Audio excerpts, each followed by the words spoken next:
mo pa yung muti.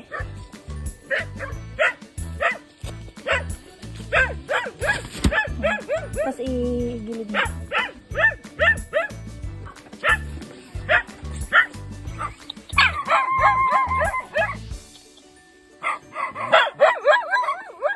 Saan lang kami?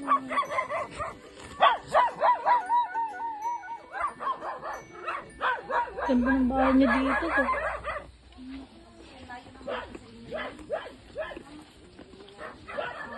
Mga nursing students po natin. Magdala kayo dito. Pero ako po, midwife po ako dito sa Bakinyan. Nanahan ko po sila.